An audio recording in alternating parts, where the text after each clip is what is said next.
Hi, everybody, and welcome to the Language Worker. And I have a repeat offender today.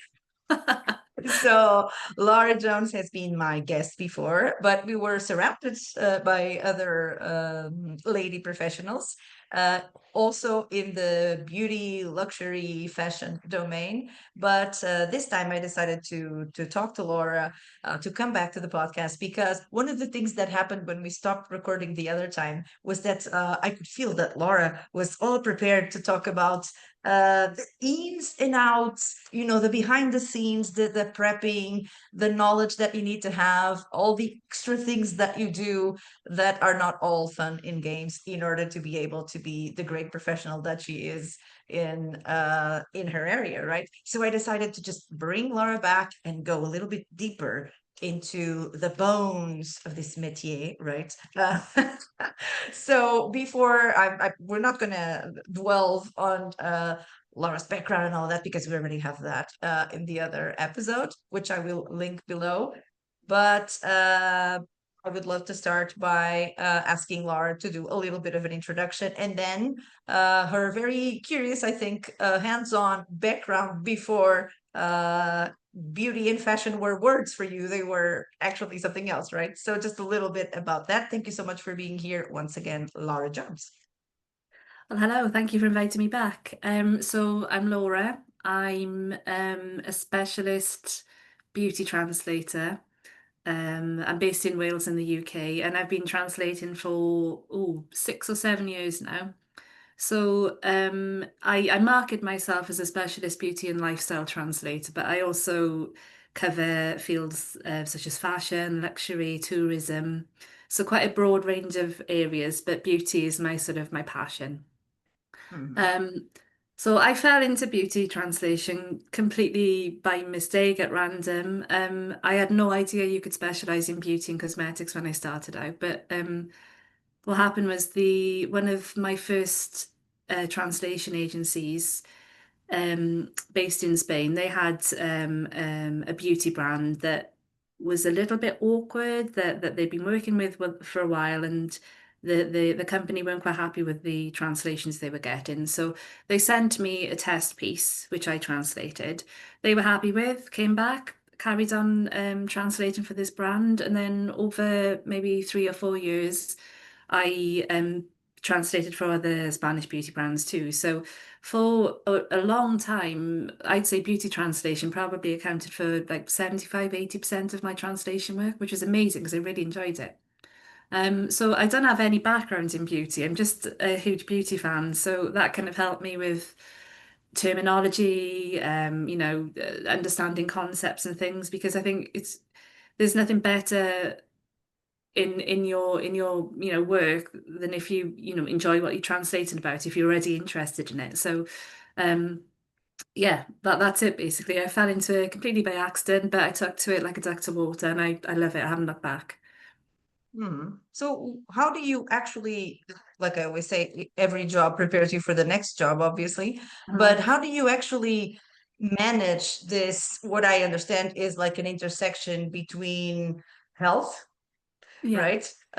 Somehow fashion, knowledge of colors, terminology, knowledge of textile textures, because you also I saw it on your profile that you are actually also do fashion and jewelry and then interior design and all that. So I'm Yeah. like, oh my God, yes, it's luxury, but and I can imagine Yeah. how these apply in luxury, right?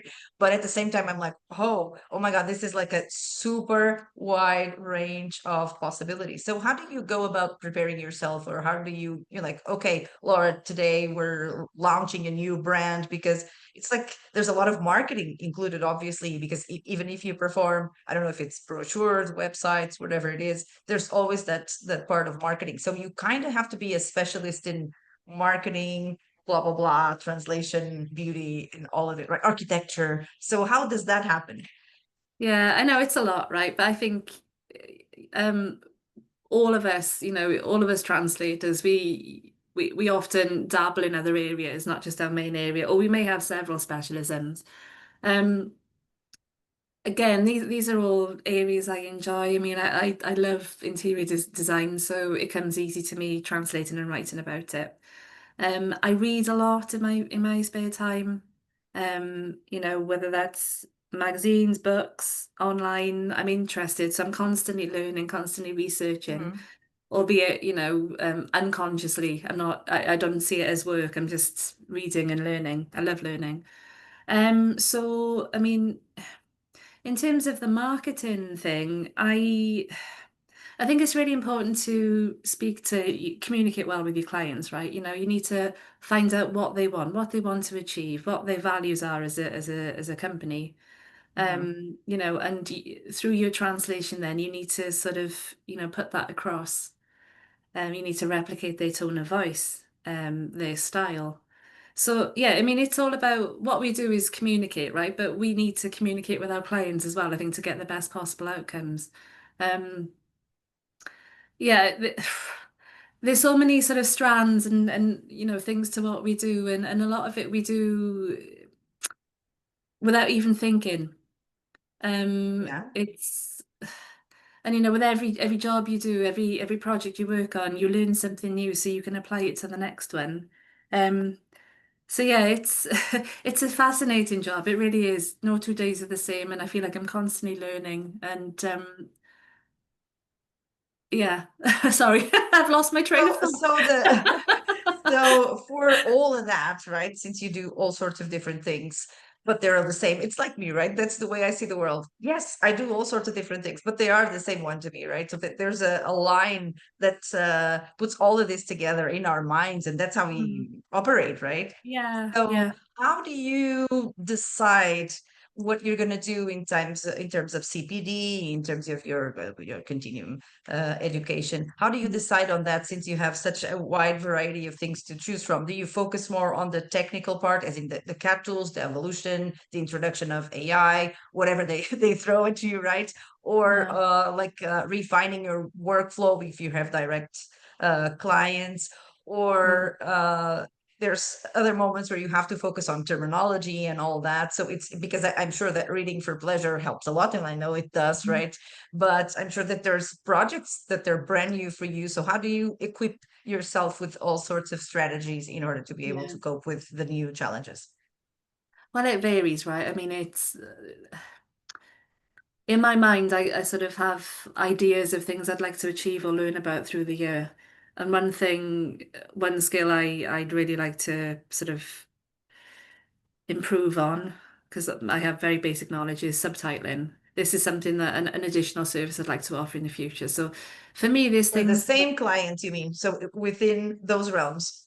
potentially or others. I mean, some of my agency clients have asked me if I do offer subtitling, and I've had to, reject projects just because at the moment I don't have the skills.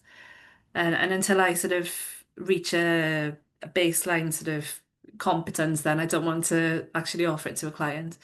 But in terms of my sort of fields of expertise, then my areas, I mean, sometimes you come across a webinar offered by someone, right? It could be another translator, it could be from a particular brand, it could be a webinar or a course aimed at industry specialists then and not at the Mhm. translators. So Exactly. I do like attending those because you see things from another angle, you delve into the subject. It's not all about the language necessarily. Um I think it's also quite important as translators that we sort of leave the translation bubble then, and that we do go to our client land then, as Chris Durbin would call it. We go to where Client our land. clients are, and we attend industry events then. So that could be trade shows, and trade shows Mhm. are they're really good for if you think of them not as so much as a way of finding clients then, but approach them as a learning opportunity. They're brilliant because often there'll be sort of mini conferences on site. So, you can learn about the industry pain points as well as, the upcoming trends. It's really important to keep on top of, trends because beauty, fashion, it's all very trend led, right? So you need to keep on top of the Yes. new terminology, the new concepts, new designs. Um, what else? Yeah, I mean, I So what started. languages tend to be, if you have loads of them, like three or four, so what languages tend to ask you to do what type of project? So is it common to have beauty from French, or does it work like that? Or there's a tendency also there that you receive more work from a particular vertical or area in a particular language? Does it work like that? Yeah, well, I'm quite unusual in that I have two target languages. So I translate into English and Welsh. Now, the beauty, fashion, luxury is pretty much always Spanish or French to English, never into Hmm. Welsh. With my Welsh, it's the areas are broader, you know, it can be business or news or economics. It's a bit broader, just because there's less demand, you know. And But also the pool of translators must be very small, right? yeah. Smaller, for Pool of sure. Welsh translators is much smaller. But recently, I mean, the majority of my work has been from French, whereas I started out translating a lot of Spanish text. Now it's mostly French. I mean, we all go through fluxes with our clients, right? You know, you might work with certain companies, certain agencies for a while, then someone new comes in, then you stop working with the previous clients. You know, it goes through cycles. So at the moment, I'm in a French cycle, but I'd really like to get French back cycle. to Spanish because I do miss the Spanish.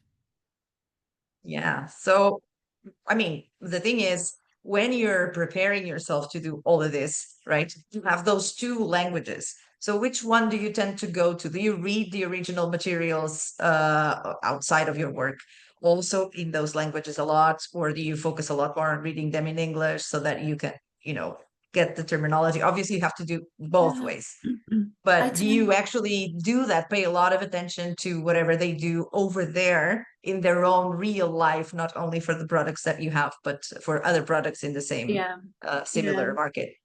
I mean, in terms of reading for pleasure, it tends to be in English because at the end of the day, I'm tired. I can't focus on French or Spanish anymore. So, but you know, during the day, I subscribe to a few newsletters, you know, industry newsletters in French Mhm. or Spanish. So I do try to keep on top of what's going on over there. You know, it's a good way of hearing about companies that might be expanding into the UK, the British market, who potentially I could Mhm. target and offer my services. So it is, although, you know, I'm working say the translations I work on, you know, might be targeting the British market. It is very important to see what's going on in France or Spain or Belgium or, you know, wherever it may be. To keep an eye on trends, you know, news, anything that could potentially affect my work, you know, whether there's a downturn in the market, you know, everything's connected, right? And it's important to have a good overview, I think, of what's going on.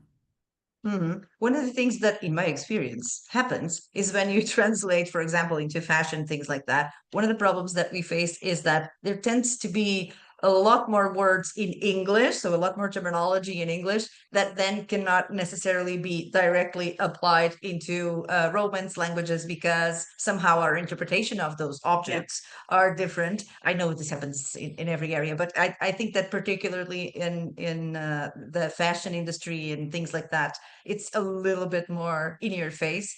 Mhm. So, given the fact that you work the other way around, do you also feel this way, or do you feel the opposite, or you're like, oh my God, I have so many choices in English, I don't know what to do? Yeah, it's interesting because a lot of beauty or fashion terms are coined in English. So for me, I suppose my job is a little bit easier. But on the Mhm. other hand, you know, if I'm reading a French or Spanish text, say a fashion text, and they're describing a particular a weave of a fabric or Mhm. a pattern, it doesn't necessarily if they've you know used a French or Spanish term translation, it doesn't necessarily match or it's not obvious what the English should be, and that can be quite Mhm. problematic, you know. The I think maybe there might be a perception that translating for the beauty or fashion sectors is easy, you know, it's a light, easy topic, but actually it can get extremely technical. So you do need that specialist knowledge of, whether it's active ingredients used in beauty or like I said, patterns or weaves or even There's sort of chemistry in there, right? stitches. There's chemistry in there, yeah. Stitches in fabric, it gets very, very technical. Even so a few back in May, as part of the Beauty Fashion and Luxury Network, we organised a webinar. We organised a translation slam. So Nikki and I translated a text from Spanish into English. It was a blog post by Tiffany on diamonds, the different cuts of diamonds.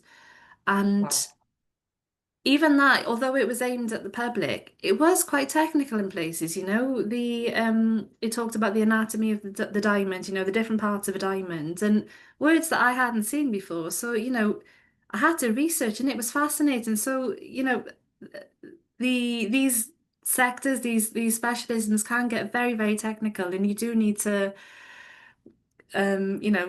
know where to look then for the answers. You need to, find the best resources then to get the terminology right. It's Mhm. fascinating.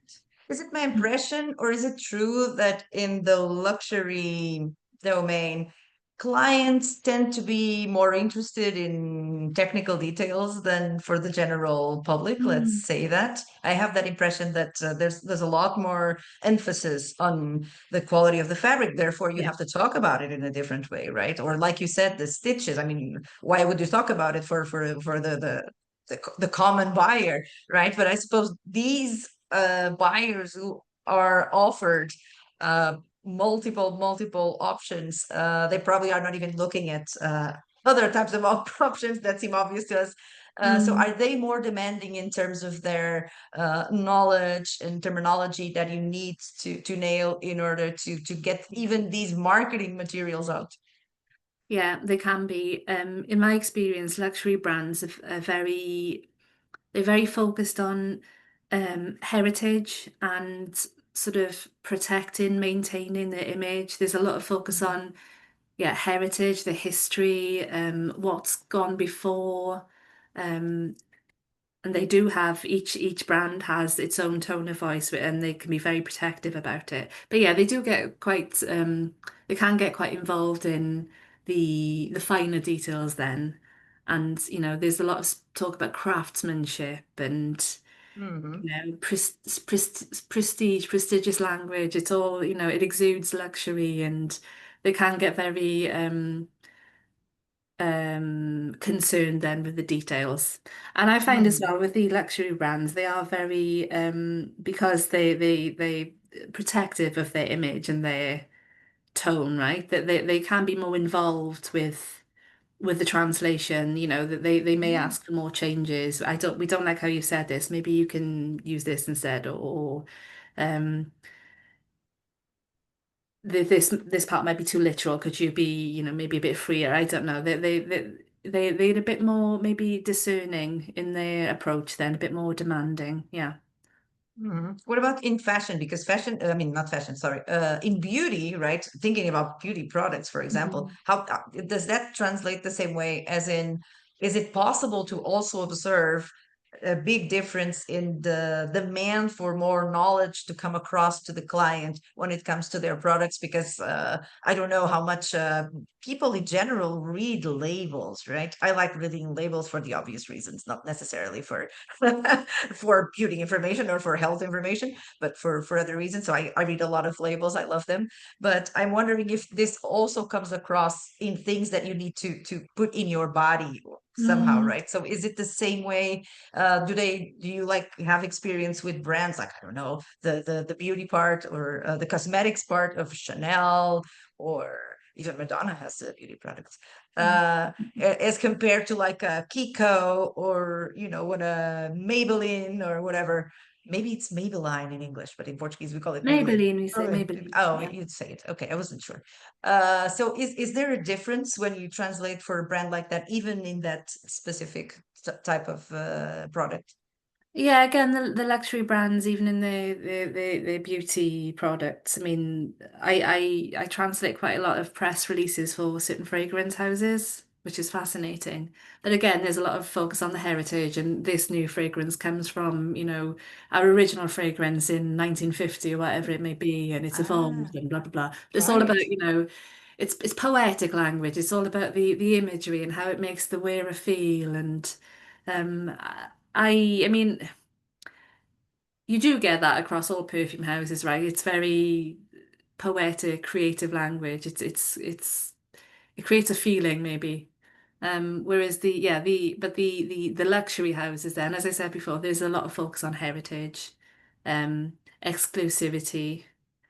Whereas the more sort of um the mass market brands then, the the the cheaper brands, they are far more inclusive. You find, the luxury brands still like to maintain this air of exclusivity and prestige. But in terms of ingredients and things in the beauty industry over the last decade, there's definitely been a shift in transparency because consumers are far more concerned. We're a lot more better informed now. Younger generations, they want to see what's going into the product. Is it sustainable? Is it safe for my body? Is it kind? And so brands have had to adapt in that way. They have to be clear in their language, direct, truthful. They can't be, everything has to be truthful and accurate. Hmm. So yeah, it's interesting how the sector has adapted then in its language over the last decade. So it'll be interesting to see how that changes too in the future. So are there like two or three terms that you can imagine that you need to use basically in every single translation that you work on in beauty? Like, no, No. or lines of thought? Um, I mean, for me, the the language you use will depend on the brands, right? Mhm. Every brand has a different tone, a different message, a different product. But So for you don't me, feel it's something like, oh my God, they all say the same thing in the same way. no, they don't though. They don't. It's interesting, and it's amazing how you can say one sentence in so many different ways, but they don't. To me, they all sound different, which is Mm, important because the market is so saturated now, right? Every brand, every product needs to stand out. Um, the ones I work with anyway, to me, they've all got a definite tone of voice and a definite sort of place in the market then, Um, but no, they don't all say the same things. Obviously, in the marketing materials or on the packaging, they've all got to mention things. You've got to have the name, you've got to have the claims, so what the product does. And mhm. there's, certain ways that you have to express that, in English or in whichever language you're translating into, ingredients too. Um, and also, as a beauty translator, the types of texts I work on, they vary. They're very different. They can be, marketing materials, so that can be web copy, social media copy, Mhm. brochures, leaflets, or it can be working on the packaging itself. So, and that type of language then is very different to the marketing language. It's short, it's direct, it's truthful, whereas the marketing is far more creative. And then on the other hand, you have the more the business style documents, things that the public won't see. So internal memos, training.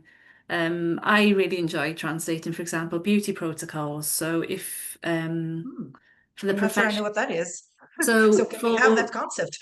you know, f- for professional beauty brands, then it's beauty protocols. Basically, they explain to a beauty therapist how to use these different products to perform a beauty treatment. Hmm. So, you Okay. cleanse the skin in this way, then you apply the toner, then you do this treatment, you apply this. This is how you do this massage technique. These things, they're fascinating, and it's lovely to have sort of an insight then into how these things work. I didn't know that the brands were, involved in how the Yeah, actual yeah, yeah. practitioners will. use the Yeah. product itself. Well, I never thought about it from that They can perspective. be, and they are very involved. They're very particular. They're very concerned that their products are used in the right way, and quite rightly. But Yes, it also totally makes sense. they want all of their customers to have the same experience wherever they are. So if you go for, this treatment in Madrid, and then a few months later you go for this treatment in Valencia, you want to have the same treatment, the same experience, right? So Yes, I didn't think about consistency. it. Yeah, it's fascinating. Amazing. Wow. So you have to know also about massage techniques and all sorts of things like that. Yeah, and that's the lovely thing about beauty translation, actually. There's a lot of crossover with other areas then. So, biology or chemistry, you need to know how, the different body parts, but also how certain ingredients interact with the skin. The chemical processes that happen when you put this Wow. ingredient on skin. Regulatory, if you're launching a new product, you need to make sure that it meets the regulations, the cosmetics regulations. Mhm. Um, So yeah, you're the one who does massage. that check, right? That the regulations in Spanish are a certain way, so you have to go and check the equivalent regulations in English. I mean, Yeah, for the UK in this case. well, currently the UK is governed or follows the same regulations as the EU ones, although we left, Mm. following Brexit. Currently, as far as I understand it, they're the same. Whether they deviate in the future, whether they change is another matter. Mm. But Um, I mean, I'm not an expert on cosmetics regulations. Of course. I do try to read and have some basic understanding, but there's an awful lot of information on the EU websites about the cosmetics regulations and changes and things. And there's a surprising amount of changes, right? They're constantly adding, or banning ingredients then from cosmetics or changing things. So that's another thing you need to stay on top of. Although it's the brand's responsibility to make sure they are complying with regulations.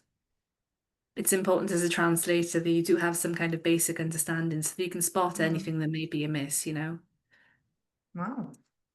Exactly, that's the thing. When we think about something, we don't think about the technical details involved. And then when you get into doing it, it's like you're faced with all sorts of new challenges you never thought possible, Yeah, right? And the yeah, thing is how to respond to that, right? yeah, So yeah, that's why I guess an amount of prepping prior to actually taking on these jobs, or but as you said, sometimes things just happen in such a way that you cannot really control how you prepare for things, but then you have to act on it or else you can't sustain the activity, right? yeah. So if someone, before we go, if someone is watching us and thinking, oh, this is something I've always been interested in, I have some knowledge because I use a lot of products, not my case, uh some knowledge, let's say, but I mean, not technical knowledge or anything like that. So, what kind of pointers should they have in mind before affirming that they're ready to actually take on, let's say, luxury or even a beauty language work? Okay, so obviously you need a basic understanding of. Let's focus on beauty because that's what I do, right? Mhm. You Sure. need a basic understanding of the different beauty concepts, the different ingredients, the different products, the different techniques, devices available, and it's so broad now. There's constantly new things being added to the market. Um, there's a lot of information online. There's so much information online, so. What I would say is make sure that you get your information, your knowledge, you learn from authoritative resources, from reliable resources then. Because I mean everyone can be a beauty influencer now, right? And there's so much misinformation online. So make sure that you learn from I don't know. Brands like L'Oreal, for example, there's an awful lot of information on Hmm. their website. They've got blogs, lots of useful information on terminology. Um, yeah, so make sure that you're hot on your terminology. You stay on top of your trends. That you're learning. Um, you're keeping up to date with things. Other than that, I mean, the to be a translator, you need to be a good writer in your target language, right? not everyone can be a translator. The fact Right. that, you speak two different languages doesn't make you a translator. You need to be a good writer. You need to be able to communicate and reflect, replicate the tone of voice of the brand you're translating for. So, practice your writing skills. Read a lot. The more you read, the more you learn, the more you get a sense of different registers. What else? I guess that's why the things that you love are your more obvious potential niches, Yeah, right? right. And often you don't know until you try, right?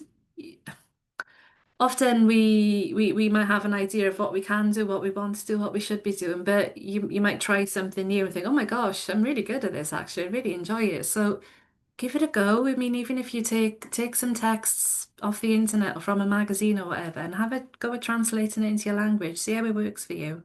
Practice. Um, Another thing, I mean, speak to other beauty translators, network, ask questions. That's the best way to learn, I think, as a translator, is to speak to other translators. Mhm. Um, you It's a bit know, old school attitude if you don't get involved with other people who do the same thing that you do, because there's a lot of yeah, value in that, obviously. So I guess the institution that you somehow represent, right? The ITI is very involved in that. And I love doing networking events for whatever reason, right? I'm always ready for them. And it's always to yeah, talk about the same subject anyway, because this is how we live, right? So we live to talk about the stuff that we love, which happens to be the thing that we do for work. I guess that's oh what yeah. I mean, joins us into this very special community, right? networking is so important. And on that, I mean, on learning from colleagues, you could also find a mentor. If you are really keen to get into a particular niche, beauty in my case, look for a mentor, someone who already works in this area and see if they can offer you some advice or give you feedback on your translations. Peer reviews are another great thing. So, get a group of translators together and practice your translations together, get feedback on each other's Wow, work. It's a that's great new way to, no, for it's me. it's it's a lot of people do are in peer review groups and they really Wow. do work. You get a different point of view.